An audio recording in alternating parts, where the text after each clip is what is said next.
Oh, yeah, so let's unpack this. It's Monday morning, January 19th, 2026. The confetti's all been swept up from the Golden Globes.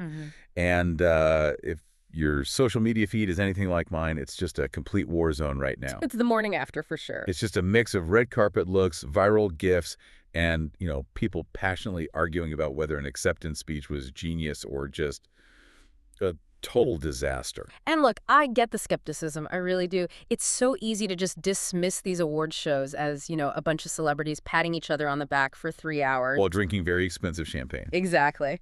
But if you actually look past the glitter and some of the bad jokes, this year's ceremony gave us a massive flashing map of where entertainment is actually heading. That's it. And that is our whole mission for this deep dive. We're going to bypass the who wore what stuff, mostly, and really focus on the tectonic plates that shifted last night. We're talking about the big winners that are now shaping the Oscar race. Some of the structural changes to the show itself that have people, like, scratching our heads. And the new categories that signal a huge shift in what Hollywood even considers entertainment anymore.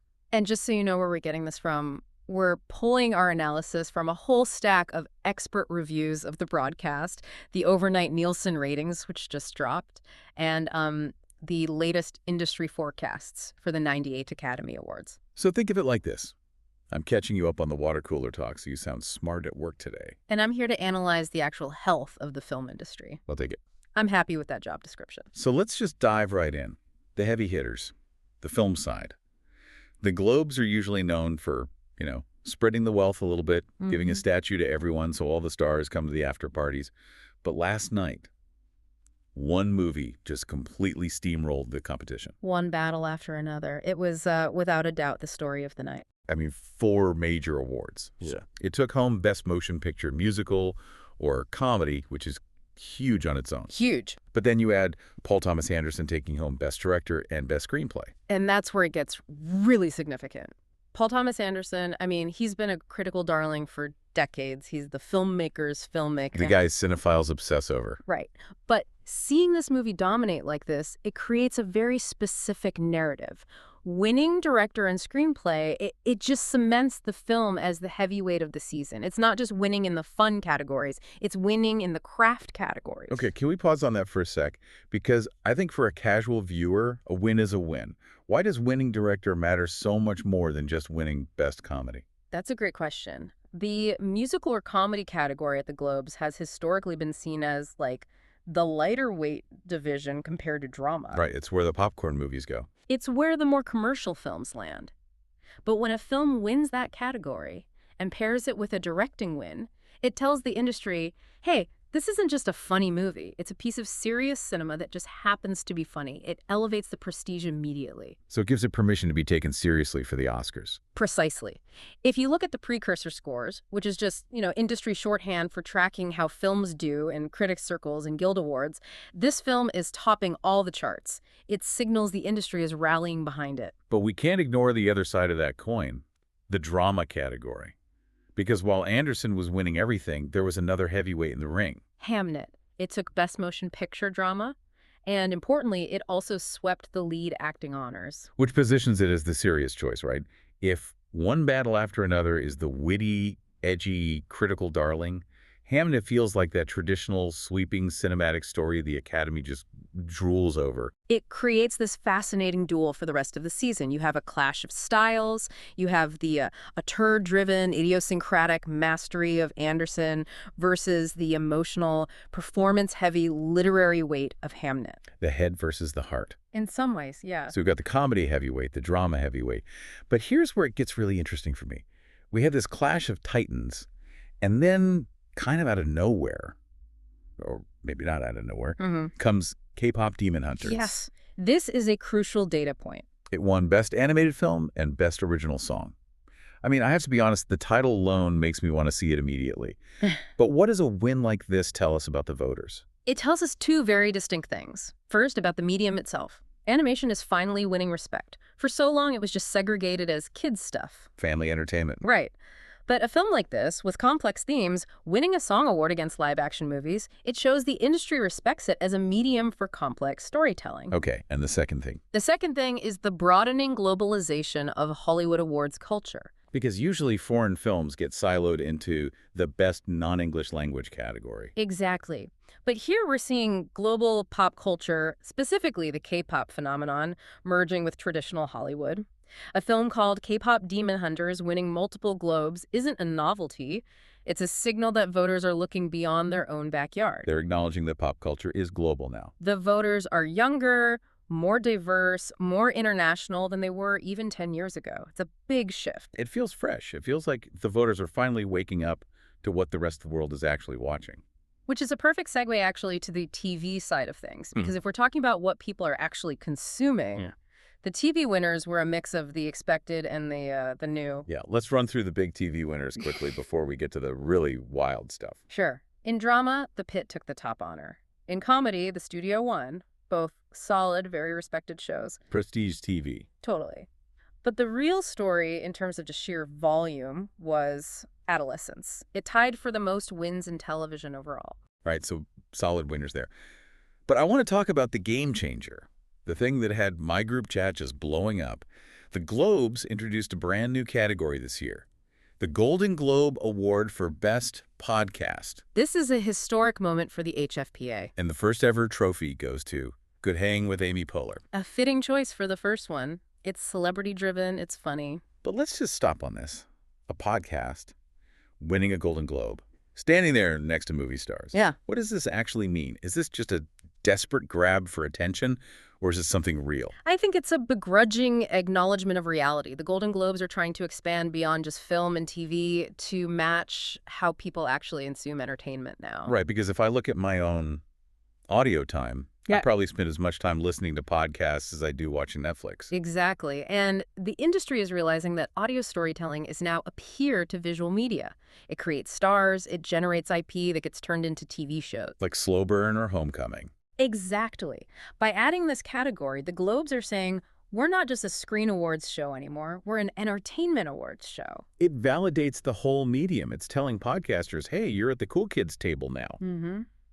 But, and here's the irony, while they're adding these modern categories to stay relevant, the actual broadcasts seem to be having a bit of an identity crisis. That's a polite way of putting it. It was a bit messy. Let's talk about the ceremony itself. Yeah. Nikki Glaser, back for her second year hosting. I saw some people saying she was hilarious and others saying she was. A lot. The reviews were definitely mixed. Critics generally found her funny, energetic. She's a roaster, you know. She knows how to work a room. But there was a sense from some that her provocative nature kind of overshadowed the show. She doesn't play it safe. She goes for the jugular. She does. It's a delicate balance. But the big question, did it help the ratings? Because every year we hear awards shows are dying. Is anyone actually watching on linear TV anymore? The data says, sort of. There were about 8.7 million live viewers. 8.7 million. That sounds... Okay. How does that compare? It's a decline from 2025, so the downward trend continues. We're nowhere near the numbers from, 20 years ago when 20 or 30 million people would tune in. Right. However, and this is the key metric now, social media engagement spiked. So people aren't watching the show on TV, but they are watching the clips on TikTok and X. Precisely. The linear broadcast is struggling, but the moments, the reactions, the jokes, the speeches, they live on. And that's the struggle every award show is facing. How do you monetize viral moments when fewer people are tuning in for the 3-hour slog? It's the viral moment economy. And speaking of that struggle for relevance, we have to talk about the major controversy of the night, the thing that had film Twitter grabbing their pitchforks. The score snub. The score snub. So for anyone who missed it, explain what happened. So the producers decided to hand out the award for Best Original Score during a commercial break.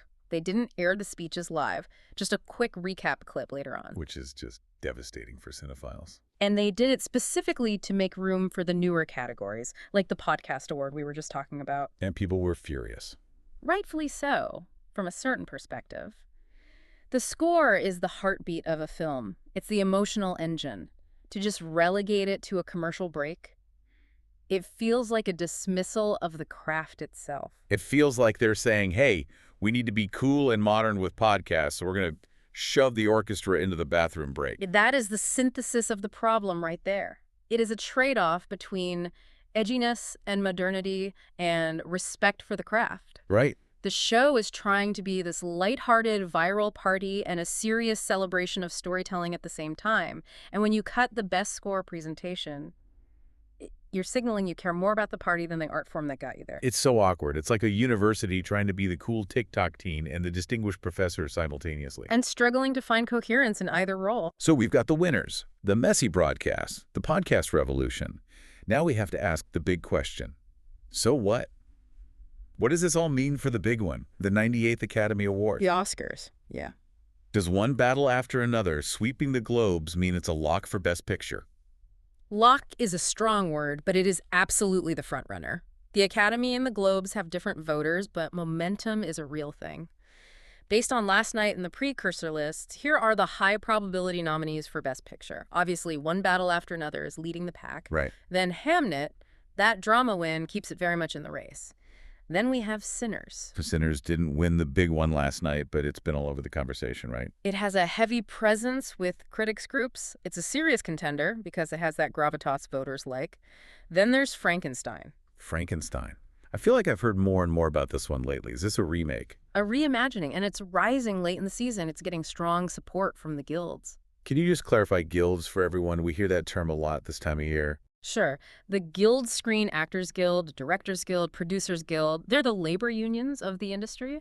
And crucially, a lot of those union members are the exact same people who vote for the Oscars. So it's a better predictor. A much better predictor of Oscar success than critics. Critics can love a movie, but if the unions, the people who actually make the movies, don't, it probably won't win Best Picture. Got it. That's a great distinction. So Frankenstein has the workers' vote. And the fifth one, Sentimental value. the European film. Yes. The praise from Europe is fueling its potential.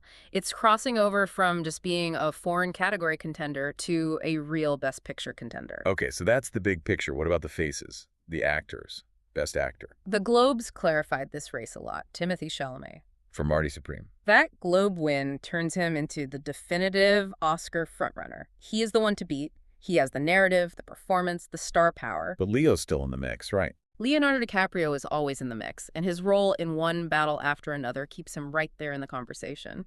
And we shouldn't overlook Wagner Moura for The Secret Agent. Oh, I love them in Narcos. He was a very strong contender in his bracket, and the support he has from the international community shows he has real backing. What about Best Actress? This feels a bit more settled. Jessie Buckley for Hamnet. She is just incredible in everything. She's widely projected as the favorite.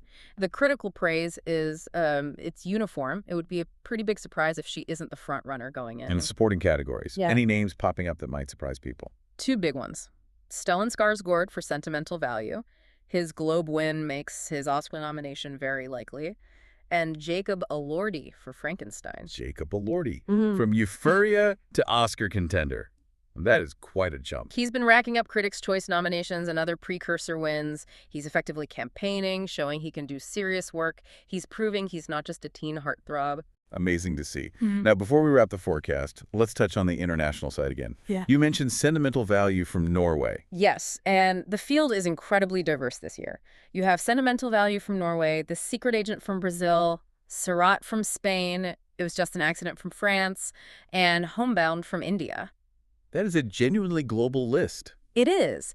And it goes back to what we saw with KPop Demon Hunters. The Academy, like the Globes, is becoming less of a Hollywood club and more of a global cinema appreciation society. They're voting for the best films, period. Regardless of the passport. So if I'm placing bets in my office pool, which I am definitely not doing, I should be looking at One Battle After Another, Timothée Chalamet, and Jessie Buckley. Those are your safest bets based on the data we have right now. Okay, let's bring this all home. We've covered a lot of ground. We have. If you look at the 2026 Golden Globes as a whole, it really feels like a tale of two cities. On one hand, you have the content, the winners, One Battle After Another, Hamnet, KPop Demon Hunters. These are compelling, worthy winners.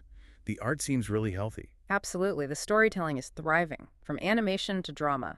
The creative output is not the problem here. But on the other hand, the vessel that delivers that art, the award show itself, is suffering from a serious identity crisis. Ratings are down, they're cutting awards for commercials. They're trying to figure out if they're a TV show or a TikTok generator. Exactly. It's the struggle of the entire industry in one night.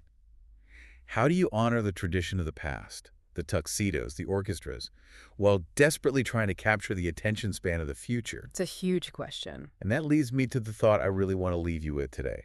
Goes right back to that controversy, the score versus the podcast. The central tension of the night. We are in a world where an award show will literally push a traditional craft, Yeah. the music that makes us cry in a theater, into a commercial break, just to make room for a podcast award. Now, I love podcasts, but I have to ask, are we just witnessing a necessary evolution of art, simply acknowledging that audio is the new cinema?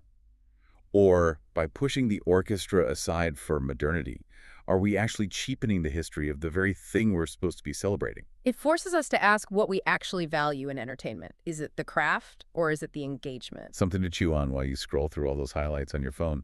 Thanks for diving in with us. Thank you.